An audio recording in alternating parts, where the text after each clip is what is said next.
Dear students, in my online class, I am Abdul Wadud, Assistant English Teacher of Antharmanik Girls High School. So, dear students, giving you thanks, I am going to start my today's online class for the students of class 8, 9 and 10. And my today's class is on suffix, prefix, question number 8 for the students of class 9 and 10 from English second paper. So dear students, let's start the class. এখানে দেখো আমরা suffix prefix করব। আমাদের বলা হয় use suffix or prefix or both to complete the text. এই যে পাঠ্যটি রয়েছে, এই পাঠ্যটি অর্থাৎ এই প্যাসেজটি পরিপূর্ণ করব আমরা সাফিক্স বা প্রিফিক্স শব্দ বসাবো, অথবা আমরা সাফিক্স প্রিফিক্স উভয় রূপ নিয়ে গঠিত শব্দ বসাতে পারি। এখানে দেখো আমরা প্যাসেজগুলো আগে পড়ব, প্যাসেজটি আগে পড়ব। তো Bangladesh is an dash country. তো আমরা দেখতে পাচ্ছি এখানে আর্টিকেল রয়েছে অ্যান এবং লাস্ট ওয়ার্ড কান্ট্রি। তা কান্ট্রি শব্দটি হচ্ছে নাউন। তো আর্টিকেল এবং নাউন এর মাঝে সারা জীবনের জন্য অ্যাডজেক্টিভ বসবে। তো এখন আমাদের জানতে হবে ডিফেন্ড শব্দটির অ্যাডজেক্টিভ কী। তা আমরা জানি যখন অ্যান রয়েছে আর্টিকেল হিসাবে, সেক্ষেত্রে অবশ্যই এখানে ভয়েল যুক্ত একটা শব্দ হবে, অর্থাৎ ডিফেন্ড শব্দটিকে ইন ডিফেন্ড এবং অ্যাডজেক্টিভ রূপ হিসাবে ইনডিপেন্ডেন্ট রূপটি এখানে বসাতে হবে। তো তাহলে উত্তর হবে ইন্ডিপেন্ডেন্ট। তো Bangladesh is an independent country. তো আমরা জানলাম আর্টিকেল এবং নাউনের মাঝে সর্বদা অ্যাডজেক্টিভ বসে, সে কারণে এখানে ডিপেন্ড শব্দটির অ্যাডজেক্টিভ রূপ বসবে independent. She got her dash in 1971। She got her, her possessive case, এরপরে নাউন বসে। তো এখানে ফ্রি এর নাউন হচ্ছে ফ্রিডম। তো শি গট হার ফ্রিডম, সে তার স্বাধীনতা অর্জন করে বা স্বাধীনতা পায় ইন 1971 1971 সালে বাই এ ড্যাশ ওয়ার। তো এই দেখো এখানেও এই একটা আর্টিকেল, ওয়ার একটা নাউন। তো আর্টিকেল এবং নাউনের মাঝে সব সময় কি বসবে অ্যাডজেক্টিভ। তো এখানে হবে কি ব্লাড ব্লাডি। তো she got her freedom in 1971 by a bloody war, bloody BLOODY, bloody war, রক্তক্ষয়ী সংগ্রামের মাধ্যমে, যুদ্ধের মাধ্যমে সে তার স্বাধীনতা পেয়েছিল। আওয়ার ফ্রিডম ড্যাশ, দেখো ফ্রিডম ড্যাশ, এখানে আওয়ার পসেসিভ কেস, এরপরে নাউন বসবে।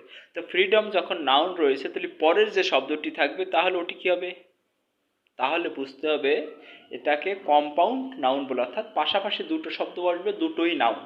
এবং প্রথম নাউনটিকে বলা হয় অ্যাডজেক্টিভ নাউন, অর্থাৎ ওই শব্দটি একই সাথে অ্যাডজেক্টিভের অর্থ দেবে এবং নাউনের অর্থ দেবে। অ্যাডজেক্টিভ নাউন যেটি তোমরা ইন্টারমিডিয়েটে উঠলে ব্যবহার পাবে।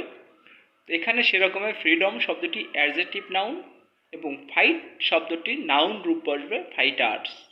তো আওয়ার ফ্রিডম ফাইটার্স কি হবে, ফ্রিডম ফাইটার্স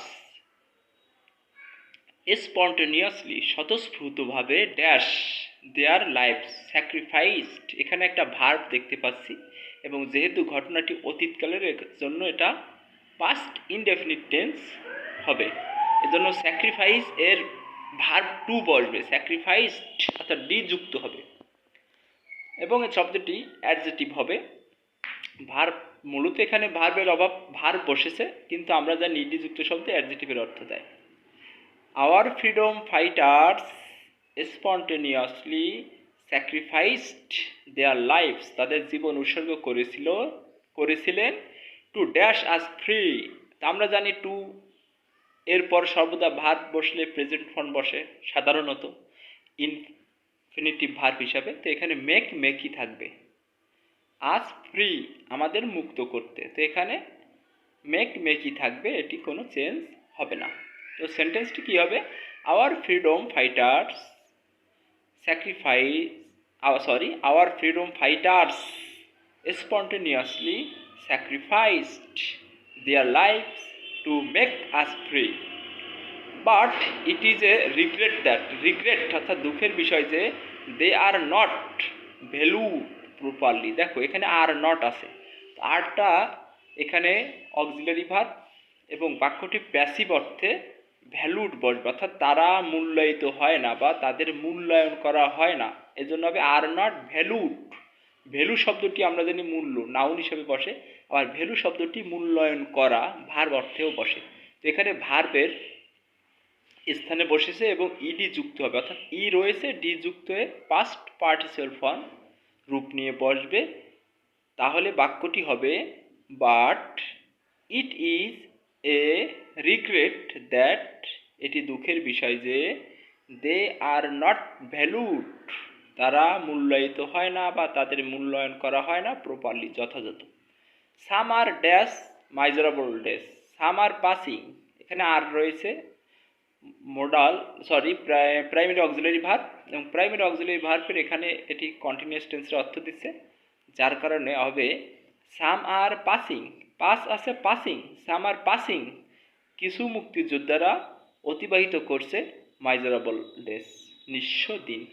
আওয়ার গভর্নমেন্ট, আমাদের সরকারের, শুড টেক গ্রহণ করা উচিত প্রপার যথাযথ ড্যাশ স্টেপস, প্রপার শব্দটি অ্যাডজেক্টিভ, তো আমরা জানি সাধারণত অ্যাডজেক্টিভের পরে নাউন বসে, তো এখানে স্টেপ রয়েছে, একে প্লুরাল করতে হবে steps. Our government should take proper steps, আমাদের সরকারের উচিত গ্রহণ করা যথাযথ পদক্ষেপ to change their conditions, to change মানে পরিবর্তন করতে, their conditions, their possessive case, এরপরে আমরা জানি সর্বদা নাউন বসে, তো পসেসিভ কেসের পর সর্বদা কি বসে, নাউন বসে, সে অর্থে দেয়ারের পরে কন্ডিশন বসবে, এবং যেহেতু কন্ডিশন শব্দটি এক বছর রয়েছে এখানে আমাদের প্লুরাল করতে হবে, অর্থাৎ আমাদের করতে হবে আওয়ার গভর্নমেন্ট শুড টেক, আমাদের সরকারের গ্রহণ করা উচিত প্রপার স্টেপস, যথাযথ পদক্ষেপ, টু চেঞ্জ পরিবর্তন করতে, দেয়ার কন্ডিশনস তাদের অবস্থার। তো dear students, I hope you have understood the passage clearly.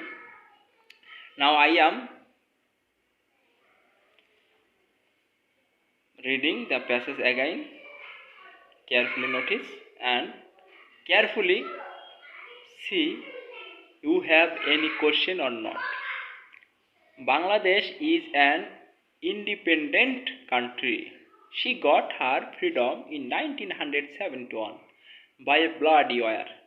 Our freedom fighters spontaneously sacrificed their lives to make us free. But it is a regret that they are not valued properly. Some are passing miserable days. Our government should take proper steps to change their conditions. So dear students, in the below I have kept the answer numbering A B C D E F G H I J. Carefully you will notice this passage and read again and again, and you will make similar or compare with the answer sheet carefully. And have you any question, or if you do not agree with my answer, you must comment me, I will answer you in the comment box. Thank you dear students. Carefully notice this passage.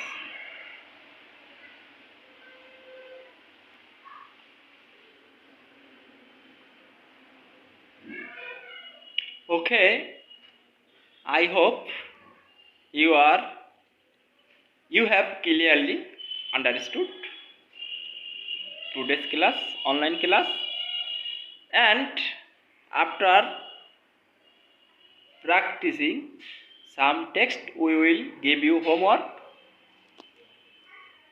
Thank you, dear students. Goodbye. Stay home. We will meet again